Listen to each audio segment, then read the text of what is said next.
This is a very blessed opportunity for us to come and actually read the hadith of Rasulullah sallallahu alaihi wasallam. Chapter 9 on page 64. Chapter 9, page 64. Bab yabirrul walidayhi ma lam yakun ma'siyah. The chapter, give parents a kindly treatment as long as no sin is committed. Now, a chapter similar to this came previously. Those who have been religiously coming to the classes know that a chapter came very similar to this. But the ahadith are somewhat different in this chapter. The first hadith. حدثنا محمد بن عبد العزيز قال حدثنا عبد الملك بن خطاب بن عبيد الله بن أبي بكرة البصري لقيته بالرملة قال حدثني راشد أبو محمد عن شحر بن حوشب عن أم درداء عن أبي درداء رضي الله تعالى عنهما قال.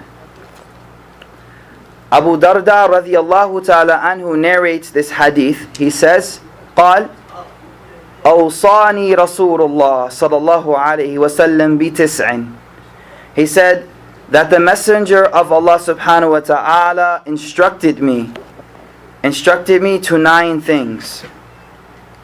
As is our habit, before we start the riwayah, the hadith, we talk about the rawi, the narrator of the hadith. It's very important that we discuss the rawi, the narrator of the hadith. Why? Because our connection with Rasulullah sallallahu alaihi wasallam is through who? The Sahaba. In order for us to know how to practice our religion, in order for us to know the application of every hadith that we read, we need to look at the amal as-sahaba, the lives of the Sahaba. The moment we cut ourselves off from knowing the Sahaba, that moment we are cut off from Rasulullah sallallahu alaihi wasallam. So it's imperative that we know the Sahaba, we become acquainted with the Sahaba. As Rasulullah sallallahu alaihi wasallam has said, Ashabi kan nujum, that my Sahaba are stars. بِأَيِّ اِقْتَدَيْتُمْ اِهْتَدَيْتُمْ, whichever one you follow, you'll be guided. The beautiful thing is, as you start to read about the Sahaba, you'll notice different personalities and different characteristics that you'll fall in love with. And Rasulullah sallallahu alaihi wasallam is saying, whichever one you follow, you'll be guided. You will be guided. So it's imperative for us, in order to judge our iman, how am I living today? Every now and then, like we have to, with different things in the car, you have to flush the systems every now and then to clean things out. Well, likewise for us, we need to every now and then press reset. Reset on our iman. How do we press reset? Open up the lives of Sahaba. There and in the lives of Sahaba, you'll see how to live a life as a Muslim. You'll see what they went through. And everything they went through, rather, everything you go through or will go through, they went through already for sure. You think you lived in a time where only kuffar were around you? They went through that. You went through whatever time you went through, they went through that. So we have to know who the Sahaba are. Regarding, there are 3 groups of people. For those taking notes, we'll start off with this inshallah. There are 3 groups of people in the light of the Quran. The Muslim, the Kafir, and the Munafiq. The Muslim, we know what that is. The Kafir, the one who rejects. The Munafiq was the one who outwardly would display Islam, but inwardly he was not a believer. Interesting enough, at the beginning of Surah Alif Lam Mim, Surah Baqarah, 2 ayahs are directed towards the believers. 2 ayahs. Then right after, 2 ayahs towards directing the kuffar. And after that, 13 ayat about the munafiqeen, about the hypocrites. One of those ayahs, وَإِذَا قِيلَ لَهُمْ آمِنُوا كَمَا آمَنَ النَّاسِ, that when it is said to the munafiqeen that have iman, believe like the way the Sahaba believe, آمِنُوا النَّاسِ. Nas here is referring to the Sahaba. وَإِذَا قِيلَ لَهُمْ آمِنُوا كَمَا آمَنَ النَّاسِ قَالُوا أَنُؤْمِنُ كَمَا آمَنَ السُّفَهَاءُ. They would say, are we supposed to believe like these ignorant people believe? They were calling the Sahaba ignorant. Why is this? Because the Sahaba that were Muhajirin, when the Prophet ﷺ did Hijrah, they would give up everything to go and do Hijrah and be with the Rasul ﷺ. They had families, they had businesses, all of their wealth. They would give up every single thing just to go and be with the Prophet ﷺ. So when the Quran is saying, Aminu kama aman an-nas, that believe the way they believe, they would say, Anu'minu kama aman as-sufaha? Should we believe the way these ignorant people? Because nowadays we have something called hikmah, wisdom. Brother, that's not wise to do. Yes, it's very jazbati, it's very emotional, but it's not wise. So they were saying, Anu'minu kama aman as-sufaha? Should we believe the way these ignorant people believe? Allah responds to them, Ala, listen closely. Ala means listen closely. Harf at-tanbih. Innahum humus sufaha. That verily those people are sufaha. Walakin la ya'lamun. But they are unaware of that. So the Sahaba are our way of knowing the status and the situation of our iman. In light of what was just said, the Sahaba who narrates this hadith was a Sahabi by the name of Abu Darda radiyallahu ta'ala an. Darda was the name of his daughter. His real name was Uwaymir bin Zayd. And Abu Darda was Ansari. He was from Medina.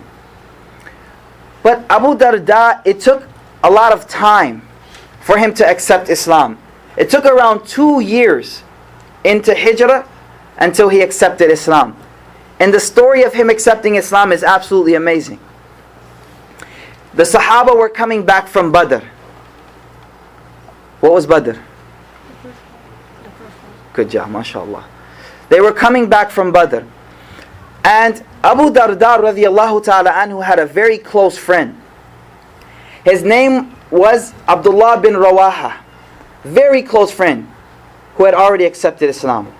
And they're coming back from Badr. So the morning he accepted Islam, he had worshipped his idol that morning, and he left the house hearing that the army was coming back. He was not Muslim. And he goes to meet the army coming back, and he asks about his friend. How's Abdullah? How's Abdullah? Everyone knows they're very close friends. So they tell him that he's fine, he fought very bravely, and he's safe and sound, and he's coming back. And then Abu Darda went to the market to do his business. As soon as Abdullah bin Rawaha gets into the city, the first place he goes was to the house of Abu Darda radiyallahu ta'ala an.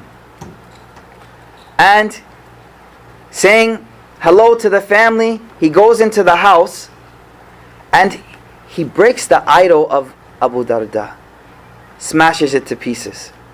Absolutely.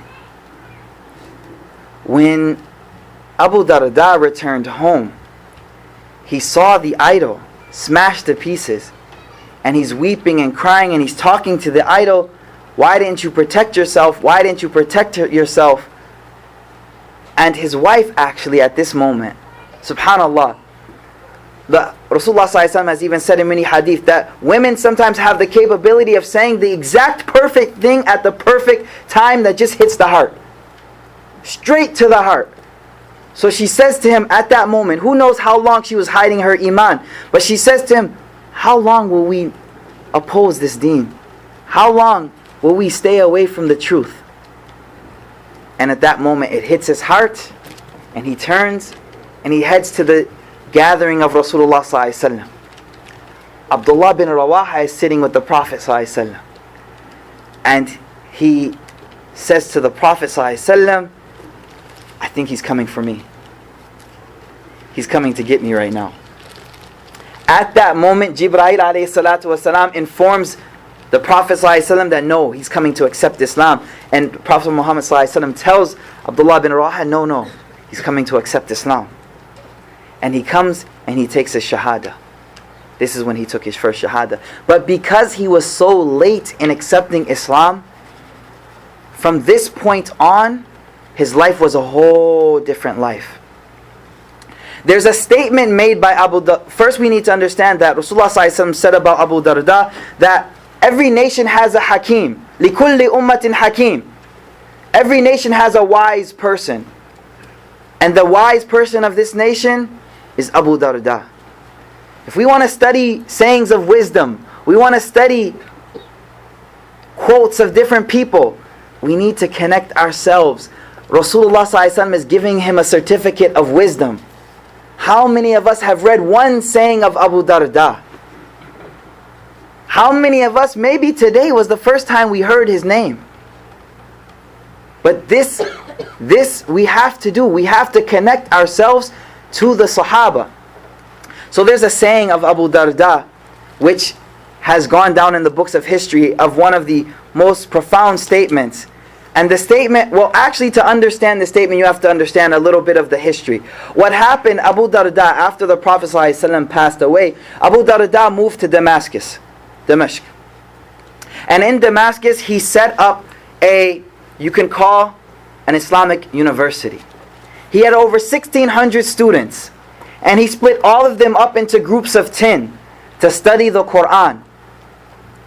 And all of those students who had already memorized the Quran, after he would go around and check to make sure all the classes are running in the Masjid of Damascus, what would he do? He'd sit down and teach all of those students the explanation and the meaning of the Quran. 1,600 students. So his students asked him a question. They asked him that when you accepted Islam, you had a business, but you gave up your business totally and devoted yourself to the ibadah. Why would you do this? And the next thing he said was that statement that has gone down in the books of history. He says a very profound statement. And when I say this statement, most of us, we won't understand. And this is what I mean by we have to hit the reset button. We've been so much influenced by the environment. The commercials, the programs, the programming from the programs, that we have to hit reset. This statement and the sayings of the Sahaba will reset your iman. He says a beautiful statement. He says, to emphasize the act which he did before, he says, if I had a store at the door of this masjid, and I closed the store at the time of every adhan, and I prayed every salah with jama'at, with takbir ula, and I made 40 dirham profit every day, which I spent fi sabilillah, I still wouldn't keep the store. Ajib. What type of iman is this? What are we thinking in our head right now?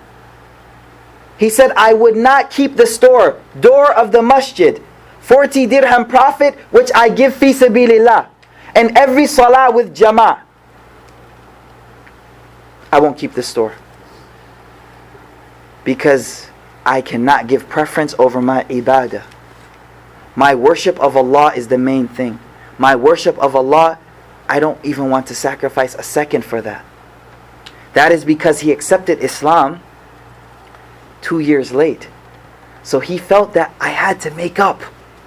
I have to make up for my lacking. This is who Abu Darda radiallahu ta'ala anhu is. At the time, we all know when the muhajirin were coming to, when the immigrants were coming to Medina, the Prophet ﷺ arranged the ukhuwa, brothers. He made brothers between one immigrant and one ansar. So if I was an immigrant coming to Medina, leaving everything behind, he would make me the brother of Ansari Sahabi. We all know this. Or we know it now, inshallah. So Abu Darda was given the responsibility of another Sahabi by the name of, MashaAllah, Salman al-Farsi radiallahu ta'ala an. Salman, who was from Persia. And he has a long story too, which we'll get into one day. Very beautiful story of how he accepted Islam. So, Salman was known for his wisdom also. Very wise. And he noticed some things in Abu Darda that he felt he had to correct. And that's the incident I want to narrate very quickly about Abu Darda and Salman Farsi. One day Salman Farsi was sitting in the house, and he notices Darda, the wife of Abu Darda, always wearing old clothes. So he says to her, why are you always wearing old clothes? Now the question one of us should have first of all is, how is another brother talking to a ghair mahram? A ghair mahram, meaning those women who are not amongst your immediate family. How is he talking to her in this manner? Well, we have to understand that this was in, see, one thing that happens when people read hadith and they say, brother, this hadith, they don't understand that all the hadith were not revealed and did not happen at one time. They happened over time, at different periods of time. So the order for hijab, who knows what year the order for hijab was revealed? The orders in Surah Ahzab, that's a big hint. No, okay. It was revealed in the year Sun 7 or 6 Hijri.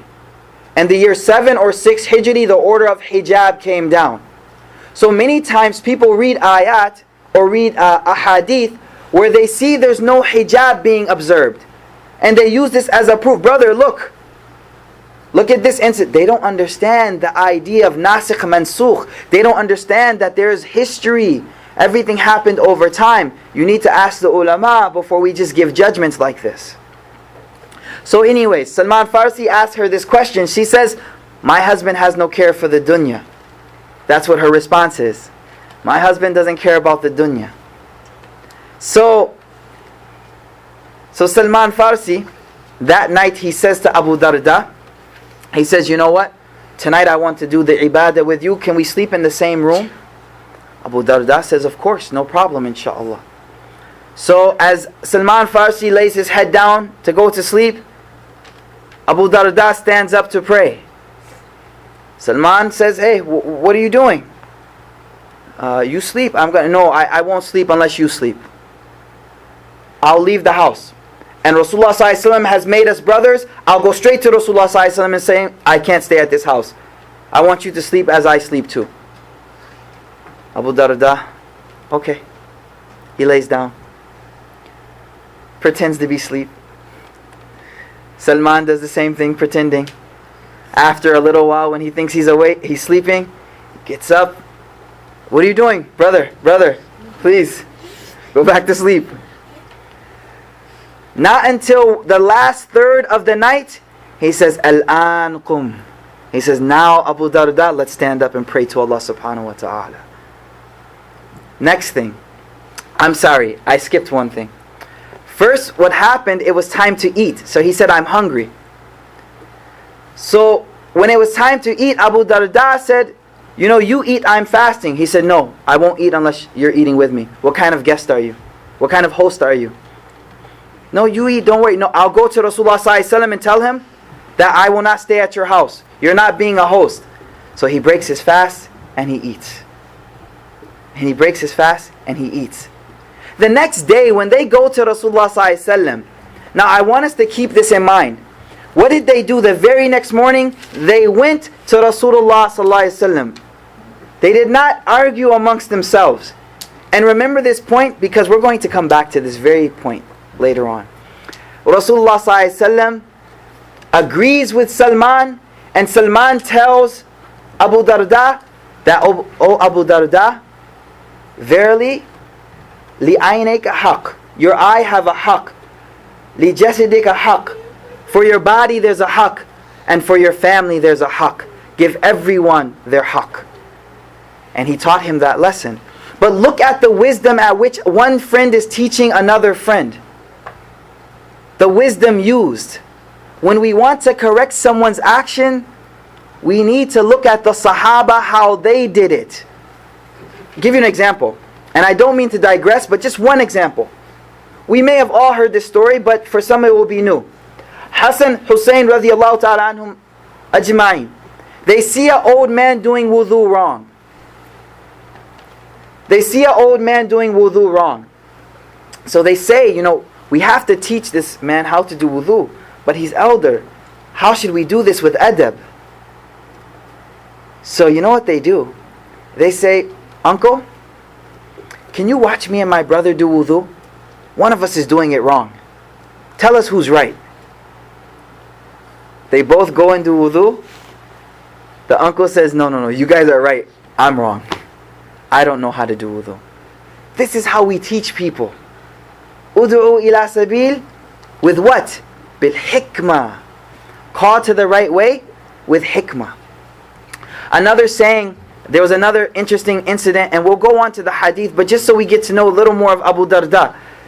When the Muslims conquered Cyprus, which is an island in the eastern of the Mediterranean Sea, they conquered this island, and it was a very happy occasion for the Muslims. Very happy occasion. So as the Muslims are gathering all the spoils of war, after the fath, the conquering of the place, Abu Darda is sitting down at his place of prayer, and he's crying. Look at this. Again, look at his statement and look at our iman. Listen to what he says. Ja'far radiallahu ta'ala anhu comes over to him and he says, why are you crying? This is such a glorious occasion. This is such a happy occasion. He says, you know why I'm crying? He says, I'm crying because I'm thinking of how Allah subhanahu wa ta'ala gave these people quwwah, power and wealth. And when they turned away from Allah, Allah took it away from them.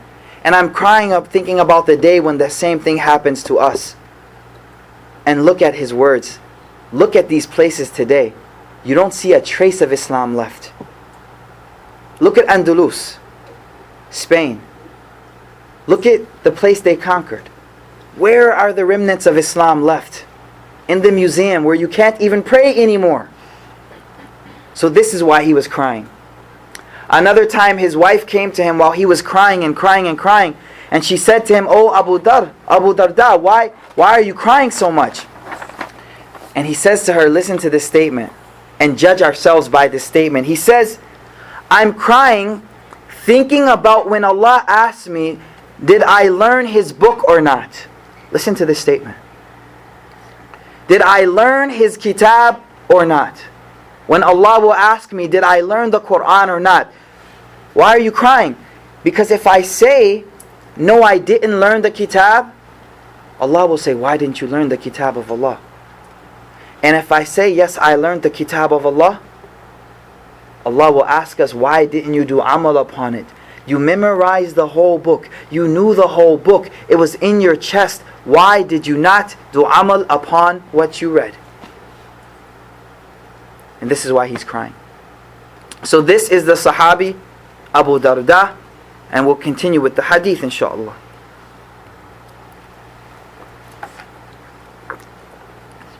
قال أوصاني رسول الله صلى الله عليه وسلم بتسع. He says Rasulullah صلى الله عليه وسلم instructed me to do 9 things. Number 1, لا تشرك بالله شيئا وإن قطعت أو حرقت. First thing, that do not associate partners with Allah subhanahu wa ta'ala. Do not commit shirk. This word shirk, we have yet to understand how najis and filthy the word shirk is. And until we understand how filthy and how horrible shirk is, we cannot understand this hadith. وَإِن قُتِعْتَ أَوْ حُرِّقْتَ. Even if you are being cut or burned, never associate partners with Allah subhanahu wa ta'ala. This was the iman of the Sahaba. We all know the story of Bilal radiyallahu ta'ala anhu. What was his situation as he's being punished and punished and punished? All he's saying is Ahad, Ahad, Ahad. When a person understands how bad this shirk is, then he'll understand this hadith. But we all know the rulings that if a person's life is in danger, life is in danger, then of course the person if he's forced to say the words of kufr, as the ayat in the Quran say, إِلَّا مَنْ أُكْرِهَ وَقَلْبُهُ مُطْمَئِنٌ بِالْإِيمَانِ. Because one of the Sahaba, when the mushrikeen of Makkah were torturing him, he broke under the pressure, and he ended up saying some words of shirk. But after he felt so bad, Allah subhanahu wa ta'ala revealed this ayah that no, إِلَّا مَنْ أُكْرِهَ وَقَلْبُهُ مُطْمَئِنٌ بِالْإِيمَانِ, that you said the words but your heart was still on Iman. Let's go forward inshallah to the next part. وَلَا تَتْرُكَنَّ الصَّلَاةَ مَكْتُوبَ مُتَعَمِّدًا. Do not leave one obligatory salat on purpose. One obligatory salat on purpose. وَمَنْ تَرَكَهَا مُتَعَمِّدًا بَرِيَتْ مِنْهُ الذِّمَّةِ. Whoever leaves one salah purposefully, intentionally, he has left the protection of Allah subhanahu wa ta'ala. This salah is a protection for us. This salah keeps us in the protection of Allah subhanahu wa ta'ala. There are a few things to look at this hadith. The first thing, we need to look at the rahmah. The word here is muta'ammidan. Whoever does it intentionally. From this we learn that the one who forgetfully, truthfully he forgets, or he's sleeping, that this does not apply upon this person. So this hadith is also a rahmah for us, that it's only restricted to muta'ammidan. The next thing we need to understand is that, look at the example that Rasulullah ﷺ is giving. He's saying, the one who leaves the salah on purpose, he leaves the protection of Allah subhanahu wa ta'ala. We only disobey Allah subhanahu wa ta'ala for two reasons. These are important to understand, these two reasons. Either we fear other than Allah, or we have hope in other than Allah subhanahu wa ta'ala. These are the only two reasons ever we disobey Allah subhanahu wa ta'ala. We have fear that this person, my job, my whoever, they will cause some harm to me. This is why I have to disobey Allah at this moment. We fear that no, if I stand up and say no, I have to pray right now. I don't care if it's fourth period, it's my time to pray salah right now. I'm a Muslim. I'm going to pray. We don't have fear. And we have hope and we have hope only in Allah subhanahu wa ta'ala. When we have hope only in Allah, we don't have hope in any of the creation of Allah. We cut off our hope in other than Allah and only hope in Allah, then we will not give up salah, give up any obedience to Allah for any reason. So this is a very important thing to understand, that there are two reasons, two primary reasons why anyone disobeys Allah subhanahu wa ta'ala or leaves something which we have to do. Hope in other than Allah and fear in other than Allah subhanahu wa ta'ala. We fear the punishment of anyone else, what they can do to us, or we hope for some benefit from someone. No, if I leave the salah right now, I can pray later. It's okay, out of the time. But I have to do this meeting right now because this is big, this is important. No, have hope in Allah subhanahu wa ta'ala, only in Allah subhanahu wa ta'ala. He'll put the barakah there, inshallah. The next thing, وَمَنْ تَرَكَهَا وَلَا تَشْرِبَنَّ الْخَمْرَ فَإِنَّهَا مِفْتَاحُ كُلِّ شَرٍّ. The third thing, and never drink wine or alcohol. فَإِنَّهَا مِفْتَاحُ كُلِّ شَرٍّ.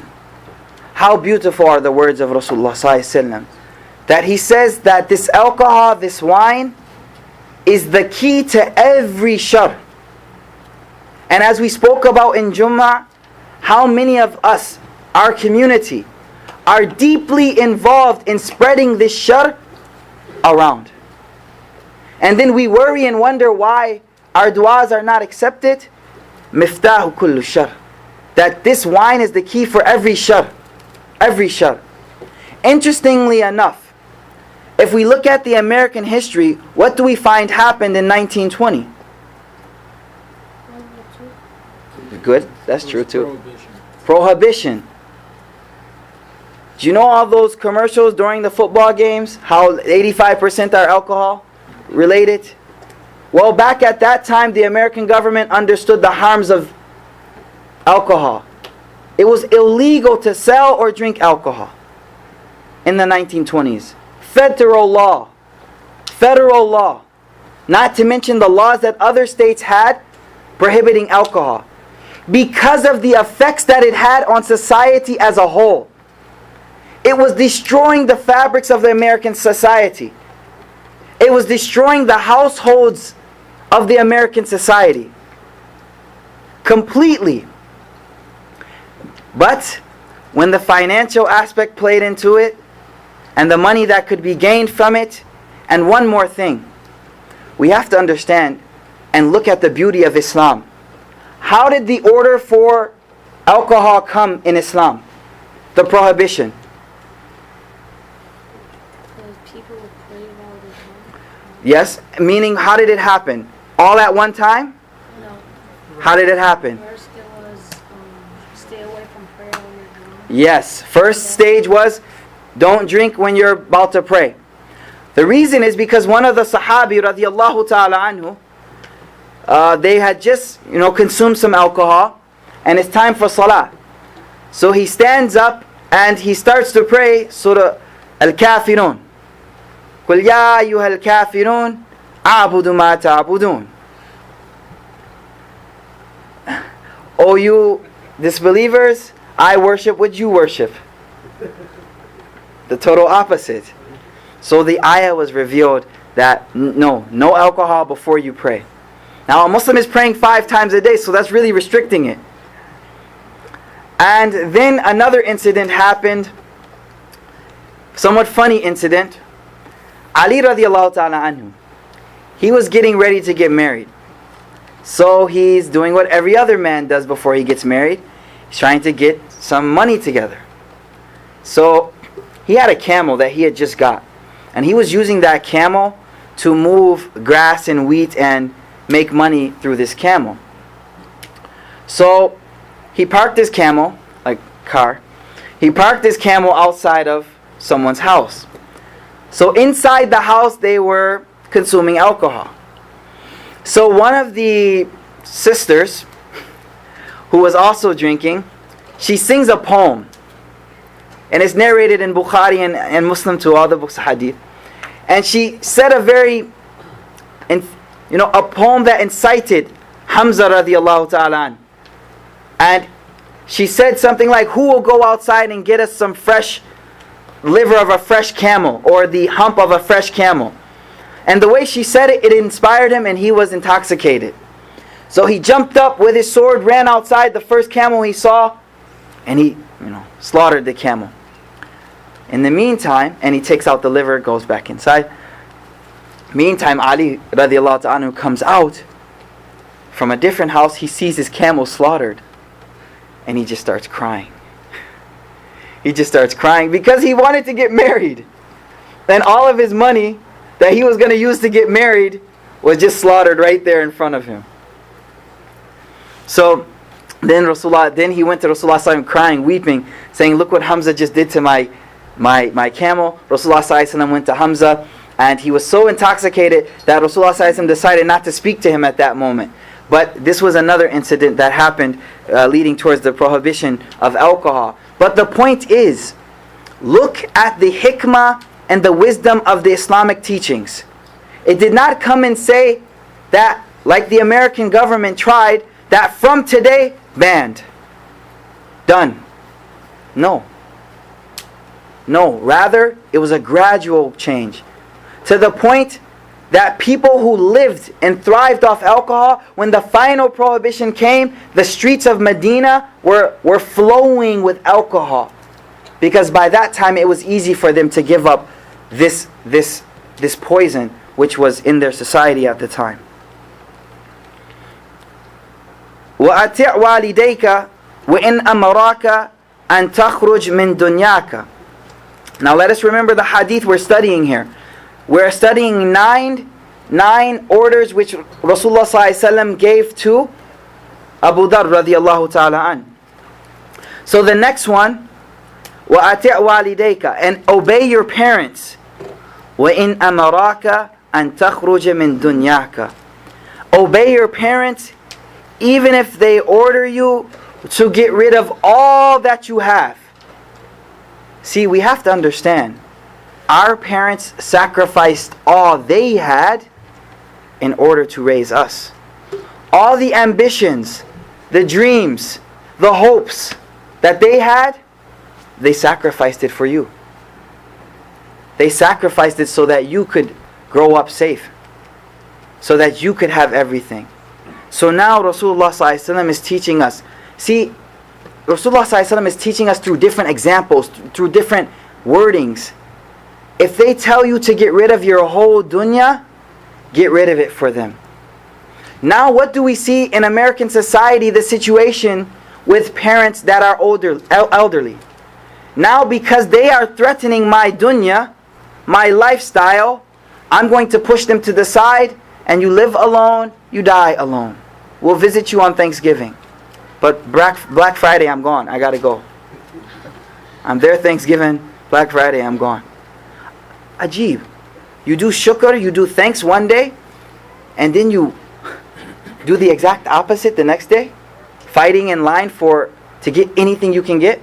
Subhanallah. So here Rasulullah ﷺ is teaching us what? He's teaching us, subhanallah, not to mention that Jummah will never be black. Jummah, subhanallah, how could we ever say Black Friday when in our deen, Mubayyid, Jummah is a day of nur, enlightenment, a day of barakah.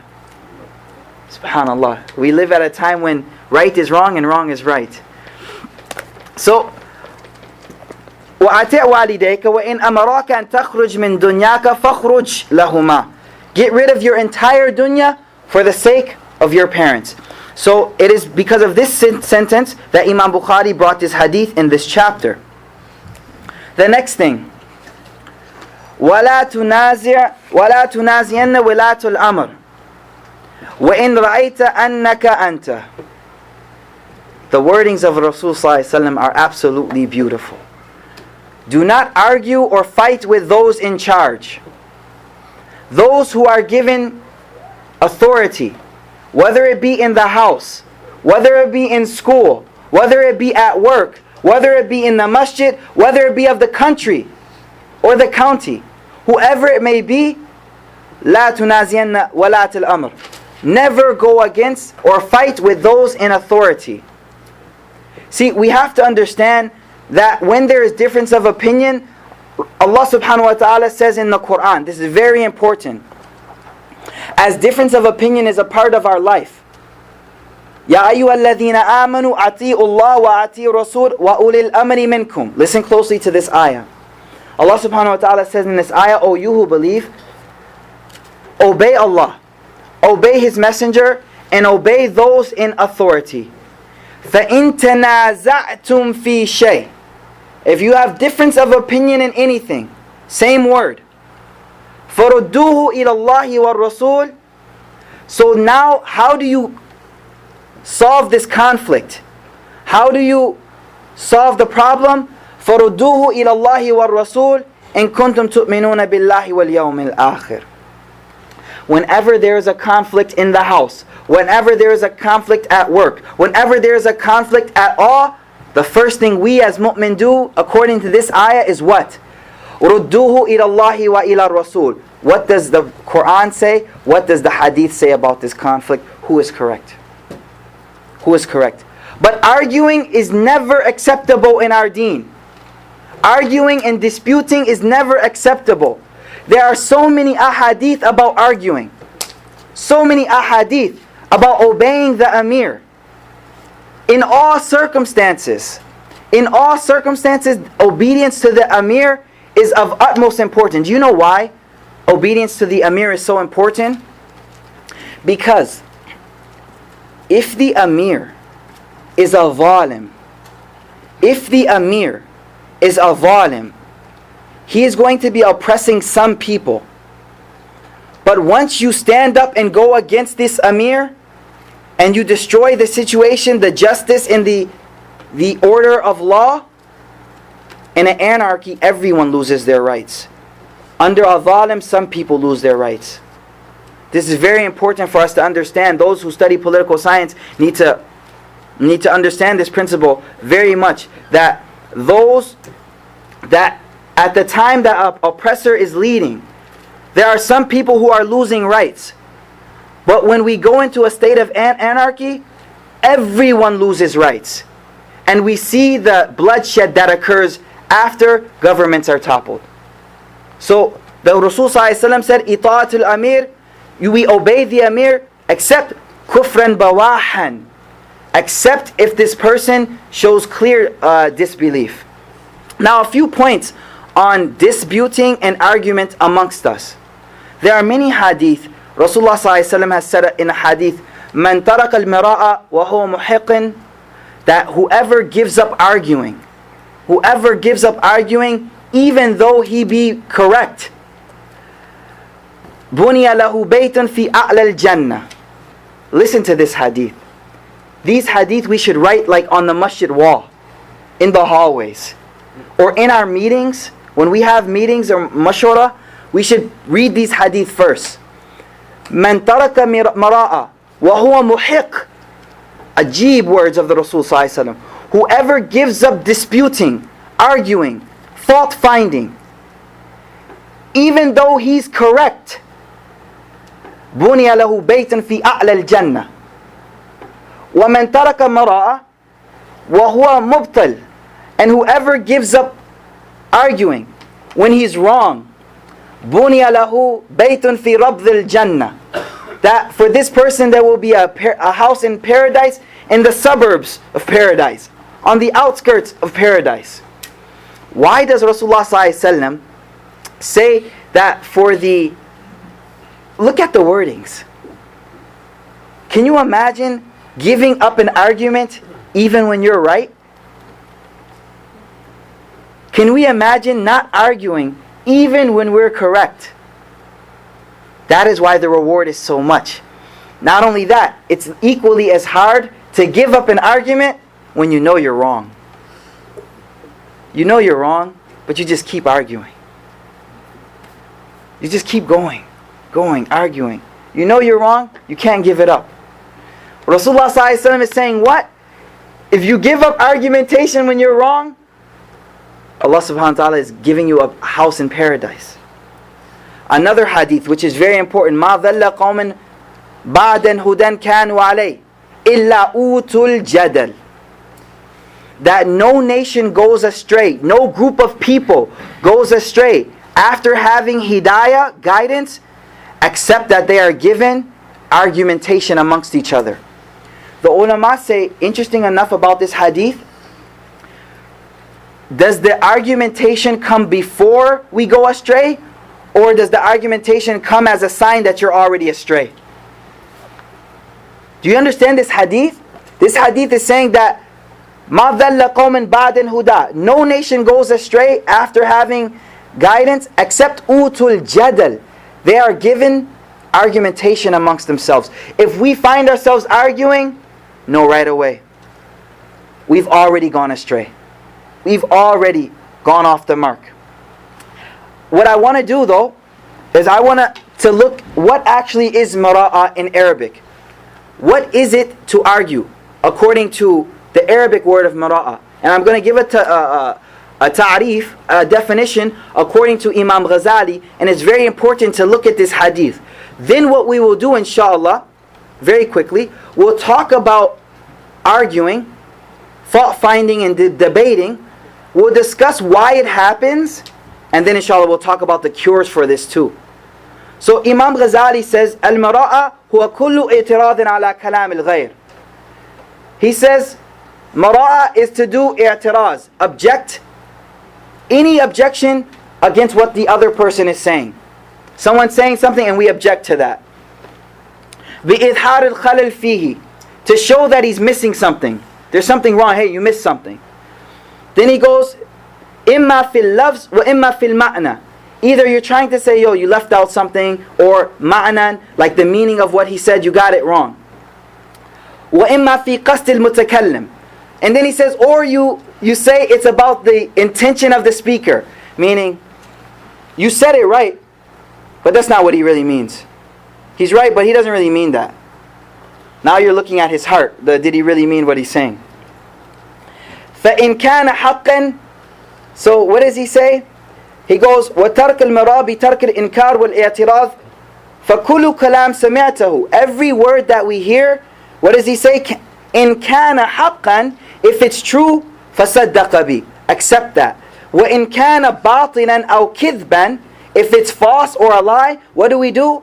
وَلَمْ يَكُنْ مُتَعَلِّقٍ بِأُمُورِ الدِّينِ فَسَكُوتْ عَلَيْهِ أَوْلَى. Do not speak on this issue. So right here, he's explaining to us what mara'a is. Mara'a is to object to what people are saying.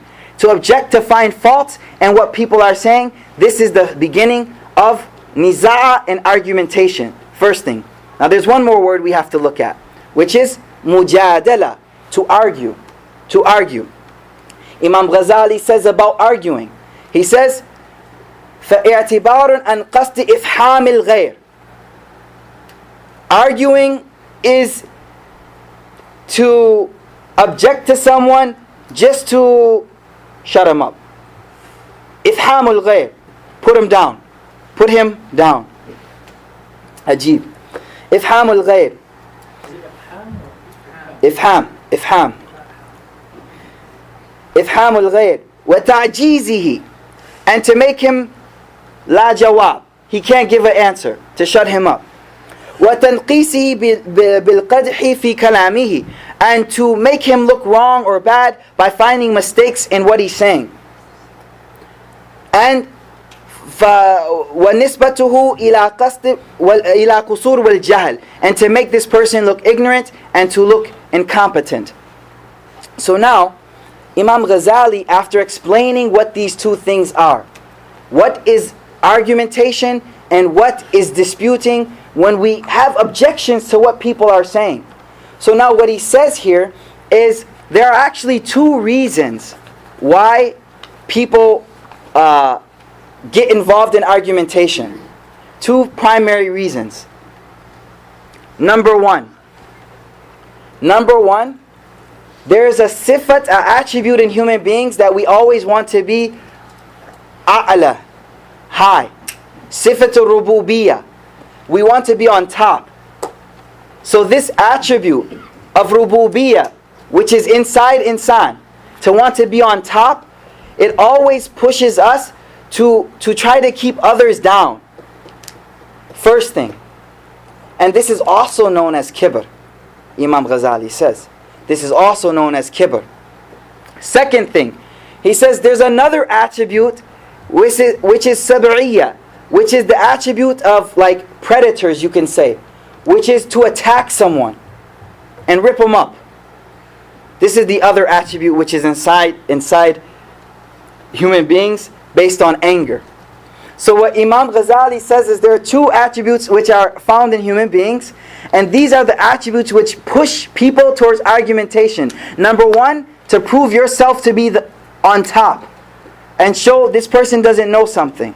The other reason is because that attribute of always trying to pounce on someone, which is based in ghadab, anger, is the other reason why we get involved in much argumentation. So, how do we cure these? These are cured primarily through sukut, controlling our tongue. Controlling our tongue. That when we hear something, everyone has an opinion. Ajib, if we can take a look now back at the hadith, in light of what we just said, let's continue with the hadith.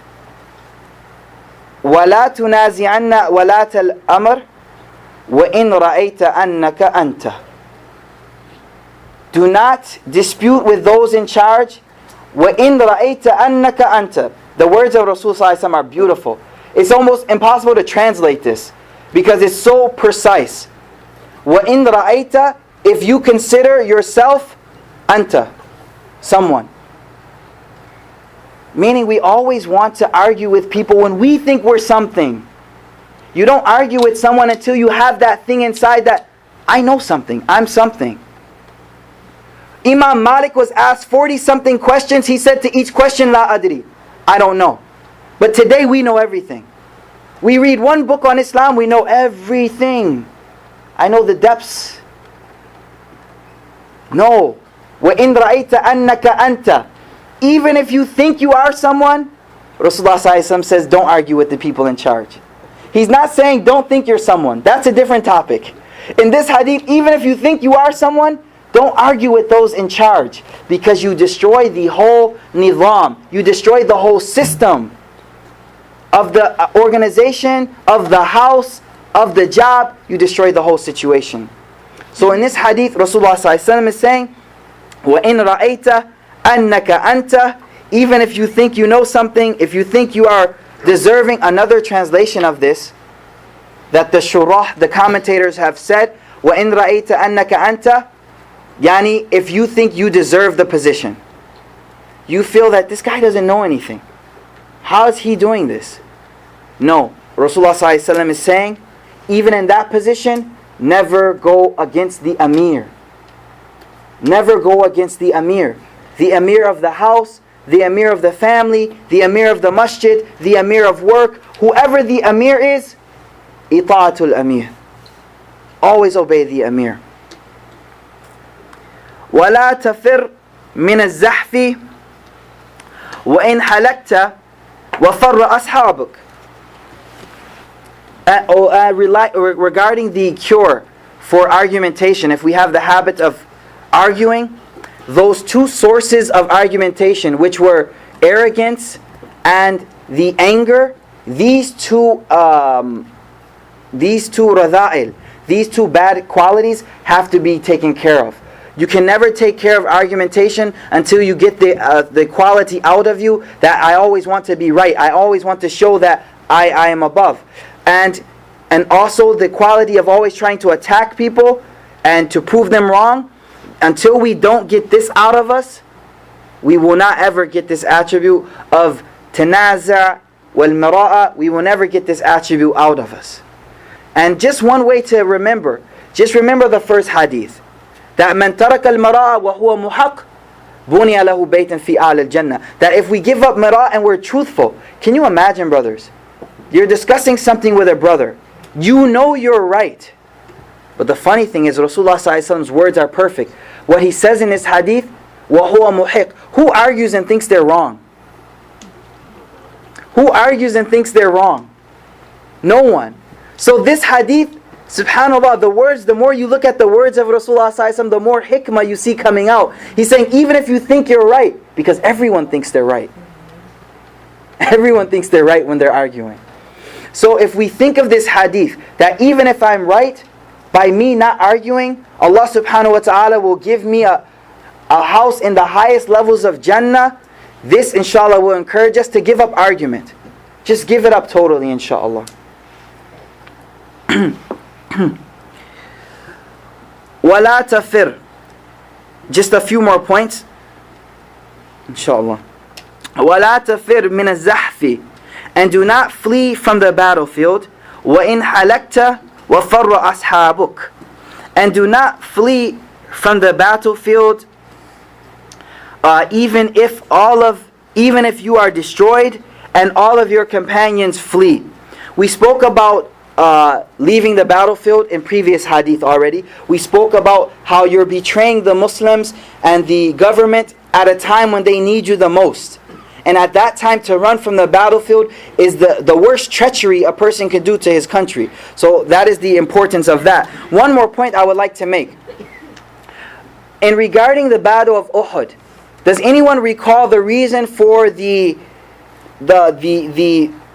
decline of the Muslims in the battle of Uhud? Please. Because when the Prophet Muhammad told the archers to stay in that place until he tells them that they can leave, they didn't listen. They thought that they won, and so they moved from the area and they turned from the back. Exactly. Regarding that incident, Allah subhanahu wa ta'ala in the Quran uses the word وَتَنَازَعْتُمْ فِي الْأَمْرِ, that you dispute it. Ulama from this and Mufassirin tell us that, again, this is a clear sign that once we start disputing with one another, this is where we start to lose as a community. As soon as we start arguing, Uhud teaches us, the battle of Uhud teaches us that once we begin argumentation, this is a sign that we are going down and we are going to lose a lot. This is what we learned from the battle of Uhud. Because Allah subhanahu wa ta'ala uses the word وَتَنَازَعْتُمْ فِي الْأَمْرِ. وَأَنْفِقْ. Inshallah, we'll stop here inshallah. Inshallah, we'll stop here with this hadith. And we'll finish this hadith next week inshallah. It's getting somewhat late. So inshallah from next week we'll pick up from this eighth advice. The eighth advice of Rasulullah sallallahu alaihi wasallam. And just to end the dars for today, brothers, a lot of things we learn sometimes are very academically based. Last week we had a very in-depth discussion on bid'ah and things like this. And we enjoyed that very much. But a lot of other times we have to discuss things which are more about our amal and our practicing of Islam. See, we as human beings love to learn. It's a sifa that raises you. You go higher and higher up. But when it comes to becoming an abd, when we're talking about not arguing and these things, it's harder on us. But it's very important that we learn these things because these are the diseases that are running through our community. These are the sicknesses that are destroying our sufuf. These are the diseases that are destroying our meetings when we gather to do mashura. So we have to discuss what does the Sharia say and what does the Deen say about obeying the Amir and about arguing amongst each other. So once we read these hadith, we understand the importance of not arguing. And we understand the causes of arguing and how to recognize argumentation and how evil argumentation is. So it's this reason why I make sure we bring up these issues. And I don't mean to bore the brothers and sisters, but these issues are of the utmost importance for us to understand. Whose house doesn't argumentation occur in? Argumentation happens a lot. But when we read these hadith and understand the fada'il and the virtues of giving up argumentation, then we bring barakah. We bring all types of khair into our house. And we make our house like the houses of Sahaba radiyallahu ta'ala anhum ajma'in. Wa akhiru da'wana anil hamdulillahi rabbil alameen.